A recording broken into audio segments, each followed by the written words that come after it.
দুঃখের সাথে ভিডিওটা করলাম। আজকে ফিলিস্তিনে ইসরায়েল একটা রকেট হামলা করলো, সেই রকেট হামলাতে একটা দেহ উড়ে উপরের দিকে নিচে পড়লো। আমরা আসলে তাকিয়ে দেখতেছি, আসলে আমরা অনেক কিছু মুখে মুখে বলতেছি, কিন্তু বাস্তবতা কিছুই না। বিশ্বের মুসলমান এখনও সময় আছে, আমরা ঐক্যবদ্ধ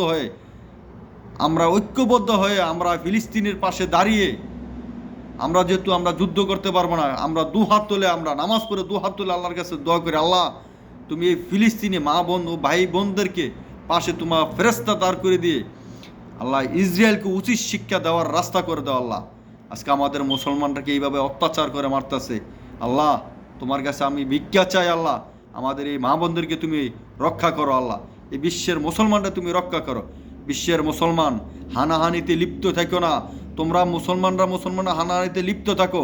আজকে দেখো, আজকে আমাদের এই ভাইদেরকে আজকে ইসরায়েলে তারা কিভাবে ধ্বংস করে দিচ্ছে, নির্মমভাবে মারতেছে। তাই আমি বলবো, আমরা ঐক্যবদ্ধ হয়ে, আমরা একটা ঐক্যবদ্ধ হয়ে ইসলামিক সৌন্দর্য যেমন ফুটিয়ে তুলতে পারি, ফিলিস্তিনের পক্ষে দাঁড়িয়ে যেমন আমরা বিজয় ঘোষণা করতে পারি, আল আকসা ফিলিস্তিনে যেমন জয় আসে, এরকম একটা গুঞ্জন দিয়ে আজকে বিশ্ববাসীকে তাকিয়ে থেকো না, বিশ্ববাসী তাকিয়ে না থেকে গুঞ্জন দিয়ে বলো যে আমরা মুসলিমরা যদি এক হই আমরা সব কিছু করতে পারি।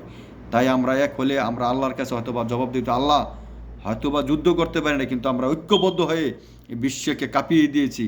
ইসলামের জয়, আল আকসার জয়, আর ফিলিস্তিনের জয়। আল্লাহ তুমি কবুল করো না সবাইকে, আমিন। আল্লাহ তাদের প্রতি আমার দোয়া ও শ্রদ্ধা ভালোবাসা রইল। আল্লাহ এই ফিলিস্তিনির পাশে যেমন আল্লাহ তোমার খাস ফেরেস্তার রহমত দিয়ে যেমন আল্লাহ ফিলিস্তিনির পাশে দাঁড়িয়ে ইসরায়েলকে উচিত শিক্ষা দেওয়ার রাস্তা করে দাও। আল্লাহ সব কথাগুলো আল্লাহ তুমি কবুল করো না, আমিন।